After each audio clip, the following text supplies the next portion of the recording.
Mr. Harlinson. It's my pleasure to be with you today. Thank you. My pleasure too. You're very welcome. Now, I would like to know about the beginning of your relationship with the Kurdish movement. How could you found Kurdish leaders, Kurdish Peshmerga in Kurdistan while you were living in Iceland? Well, I didn't really come to know them in Iceland. I came to know some Kurdish students when I was studying in Berlin in 1961-62. And I found them interesting and developed a liking for them. And they told me about the Kurdish revolt in Iraq. So later, when I was going to travel through the Middle East, I decided I wanted to go and meet these revolutionaries. So when was the first time you went to the mountains to meet Peshmerga? Well, that was in 1962 when I went to Qasr Shirin.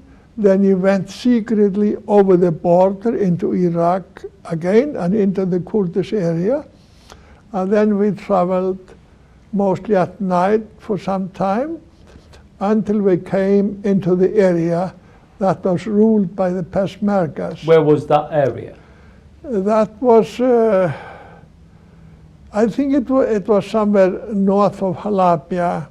I do not know really the full name, but it was far south of Suleimania. It was in the southern part that was controlled by the Peshmergas. Who did you meet there? There was one leader of the Peshmerga there. There was one Hilmi Ali Sharif. Hilmi Ali Sharif was his name. Okay. And then I have some documents of you. One of them is this article which is published in the Sunday Telegraph, the British newspaper. Yes. Then I went. And you met Mustafa Barzani there, in the same location? No, that was further north. Okay. Then I made another trip to Kurdistan in September, October 1964. Then there was a ceasefire. There was no fighting at the moment. And then I went again over not over, close to the Iranian border, but then the Kurds took me up to their area, even by car, to Suleimania, and then further on to Rania. Okay. And there I met Mullah Mustafa. You met Mullah Mustafa. This picture has been taken by you, and this is one of the most famous pictures of the Kurdish leader. Yeah. And many people do not know this picture has been yes. taken by you. Yes, Tell me about the history of this picture. Well,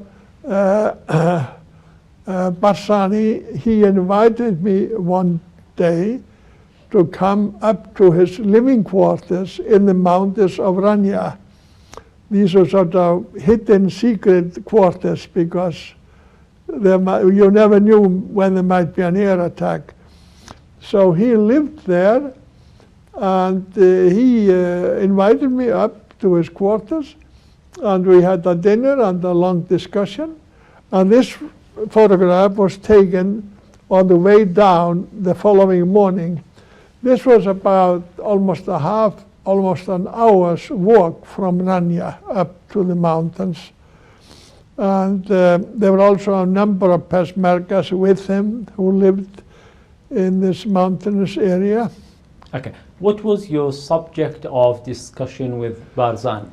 Well, I was keen to know about his view of, there were negotiations then with Baghdad taking place, and he didn't expect much from that. He said they were sort of not really willing to do anything much for Kurds. But then at this time, he had organized a meeting in Kaladisa, a large meeting. We have a photograph of that. Okay. Yeah. There he is addressing the meeting, but we have another photograph. Okay. We will show them. Okay, yeah. Don't worry. Yes, and he had, yes, this is the one. He had assembled there Kurds from different parts of Kurdistan, Iraqi Kurdistan, quite a number of people. I think there were a few hundred, but also a representative of the Peshmerga in different parts Okay. of Kurdistan. How did you see the personality of Barzani? How was his role Well, in the he was, revolution and with Peshmerga? He was a charismatic leader, very firm, but a likable man. I liked him. And I think he commanded much respect, and they greatly admired him. I noticed these Peshmergas who was with him. And he was also a very smart man, like this assembly that they gathered there. That was in a way a smaller kind of a referendum, like what your Kurdistan is making now. Okay. In that time, you have published an article and the report in the Sunday Telegraph. The head is Kurdish rebels set up their own state. What was One state in quotation exactly? marks, What yeah. was Barzani's view regarding the future of Kurds in that time? That like the state. I think at that time he wanted autonomy for Kurds, but I'm not aware of it that he asked for an independent state. I think he might have thought that was something for the future, but what they needed was autonomy. Okay. And what was his focus in regarding of the Kurdish problem, Kurdish issue with the Iraqi government in that time? Was he, what was his view regarding the future of the revolution? Well, he wanted to go on fighting till they obtained autonomy. But, and he was not optimistic about getting any agreement with Baghdad. There were in between some negotiations, but they really didn't lead to anything. At that time, there were, dictators ruling Iraq. First it was Karim, what was his name? Karim Qasim Yeah, in yes, Abdul Karim Qasim. 1958 or Then there came one Bakr. 60, yeah. Then the last one was Saddam Hussein. But then, of course, by that time, Barzani was away and had passed away. Okay. This is another picture which tells us like a combination of religions. The bishop and the Muslim imam and Barzani are all gathered. Tell me about this picture. Where was this taken, and what was the aim of having these different religions with Barzani? Well, this was taken in Rania, possibly in Kaladis, I'm not sure. And Barzani was very inclusive in his approach in Kurdistan. He wanted to unite the people, so he thought it would also be important to invite the main religious figures in the country. So he did that, and they were members of that assembly, large assembly in Kaladisa. Okay, and the pictures was taken with your camera. Yes. And was Barzani happy with the equipment were you having? Sorry? Was Barzani happy with your equipment? Well, camera? Barzani, yes, but he asked me, wouldn't you like a movie camera, a movie equipment? Yes, I said. So he sent someone down to Baghdad, and he brought back a 16 millimeters movie camera, and I used that to take some movie.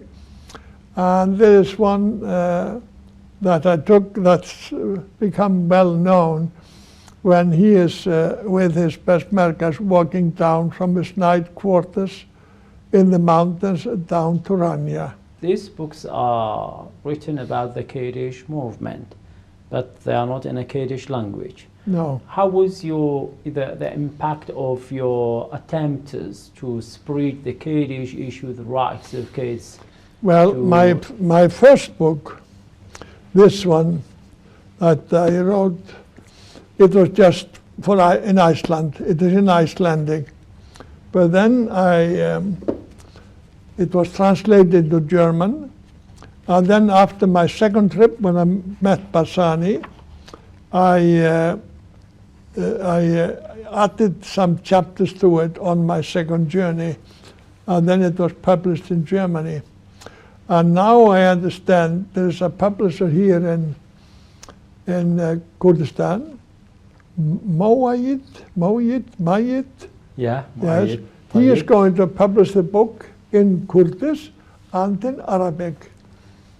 And I am very pleased that it's also in Arabic. Then readers in the Arabic area can also read it if they learn about it. Very good. Your relation with Ismet Sharif Vanli, according to this document in front of me, you were accepted in as a representative of Kurdish abroad. How was that? Well, Ismet Sharif Vanli was Barzani's representative abroad. He sort of gave out press releases sometimes, and he informed about the Kurdish situation. And he made me his co-worker. He gave me the right to represent the Kurdish issue to newspapers and whoever ever wanted to be informed about the Kurdish situation. So we had a close relationship. Mr. Halinson, to go towards referendum, what's the responsibility of media in this country to support the process of referendum? What's the aim, what's the responsibility of media in this country? Well, I think in a modern society, the media is very important. It is, we do not only have parliaments and government, we should also have an active media that is also a bit of control on the politicians and so on. So that is very important, that the media presents the view of the population, which in this case are overwhelmingly for the establishment of an independent state in Kurdistan. I have spoken to people here, and they tell me, I remember especially one woman who worked here in the hospital, she said to me, I haven't met anyone who will say no in that referendum. And the step after referendum is obviously independent. What do you think? Do you think the time is suitable to go for referendum? Well, I think it's a very smart decision to do the referendum, because if there is a high percentage of Kurds who vote for it, then it is clear what's the will of the people. And I understand it will be overwhelmingly approved by the population. I think it is, at least in the Western world, the best argument you can have for the Kurdish independence. But then the question is, what comes after that? Exactly. Yes, and that is, I asked, by the way, your Prime Minister about that yesterday, and he told me after that they would probably be a long process of negotiations with Baghdad, because there are many issues that need to be solved, because Iraq has existed for almost a century, and there have been so many ties knit between the different parts of the country. But the matter is that, for example, the countries around Kurdistan are not happy with referendum and the consequence of the referendum. So how can this should be dealt? How can the Kurdish regional government deal with this situation? Well, I think that is a problem, of course, that there are Kurds also living in Syria, Turkey, and Iran. But you must go your own way, and I think Kurdistan must seek and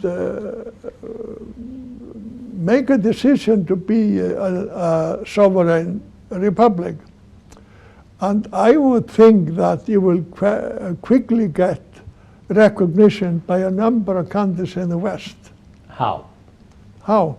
Yes. Well, I can tell you, Iceland, for example, was the first country to recognize the Baltic countries, Estonia, Latvia, and Lithuania. No one dared to do it before because of the Russians. But when we had done it, then all the Nordic countries, Sweden, Finland, Norway, Denmark followed suit. And I met at that conference that was here a few days ago, a representative, a member of the parliament in Estonia.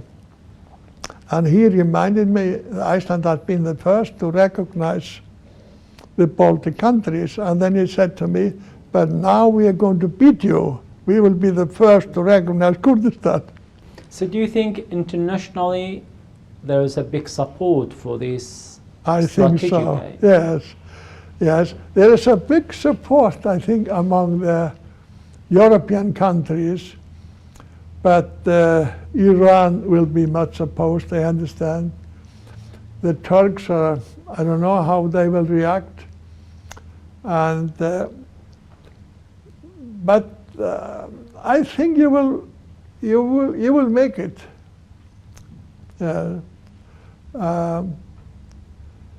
So I am optimistic, but maybe you take it easy, don't do it immediately, but there must be some kind of an agreement with Baghdad and find a consensus about different things. But, and then of course now, Iraqi Kurdistan rules itself. You have your own government, you have your own parliament, and the Peshmerga rules over all, controls all of Iraq, all of Kurdistan within Iraq. So you were in a good position. But of course you would like full recognition, and I think you are likely to get it if you go about it in a smart way. What's the smart way? Well, yes, that's a good question. I think, well, I think you need to publicize your case abroad. And it would be good if a foreign journalist would come occasionally to Kurdistan to report about the situation, so that the people of Europe are well informed, because I think they will, by their hearts, be very supportive of the Kurdish issue if they knew it well enough. And then, of course, many are aware of that terrible attack on the Kurds that was done by Saddam Hussein, where a large part of the population had to flee their homes. So I think the Kurds, they have a lot of sympathy among other nations. And after like 55 years, you again went back to Kurdistan. You are in Hawler now. Yes, Tell yes. me, Yeah. were you expecting this